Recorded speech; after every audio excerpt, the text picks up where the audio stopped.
The glory days were no more. The mob was a shell of its former self, even if Fat Bobby, asleep next to me in the passenger seat, wasn't going to blow away with the next strong breeze.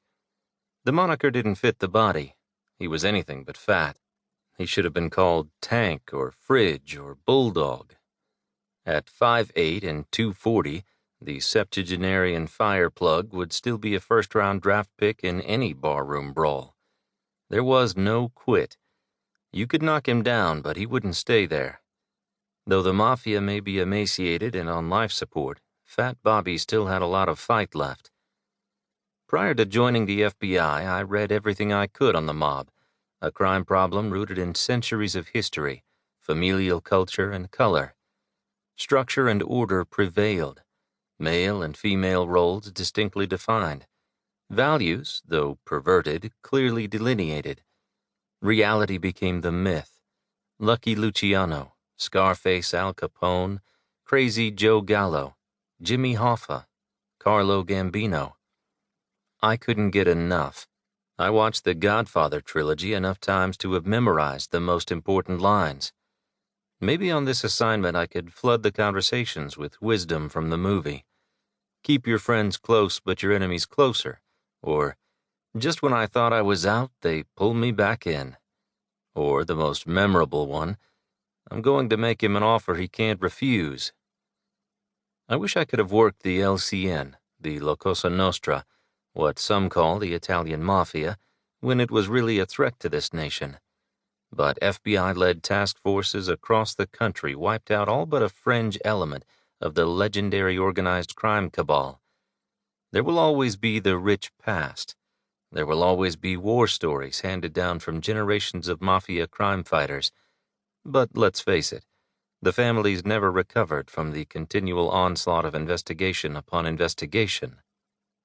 Omerta, literally to be a man, was their oath of silence, their promise to never disclose the organization's structure or secrets. But it became just another word in the criminal lexicon with no core meaning to those wrapped up in a federal investigation.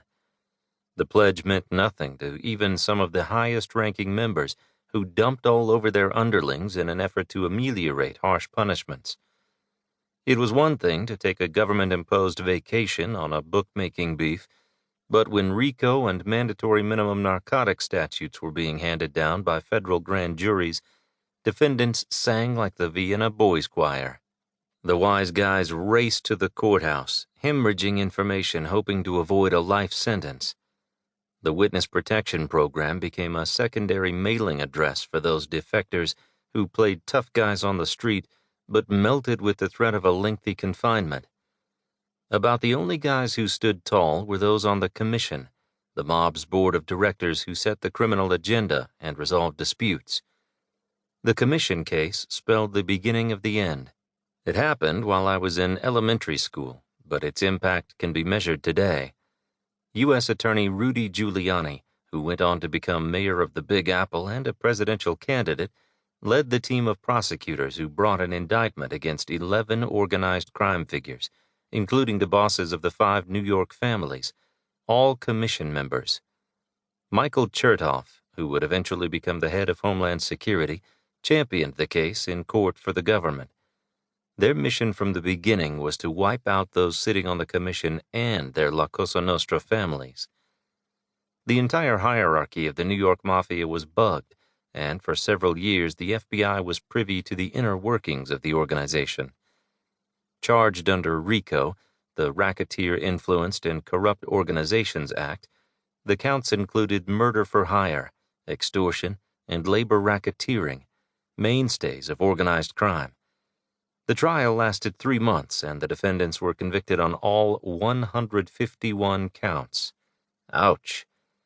The bosses of the 5 families, Big Paul Castellano, Fat Tony Salerno, Tony Dux Corallo, Junior Persico, and Rusty Restelli, were sentenced to 100 years, not easily served when each of the defendants was AARP eligible. The mob was crippled and never recovered.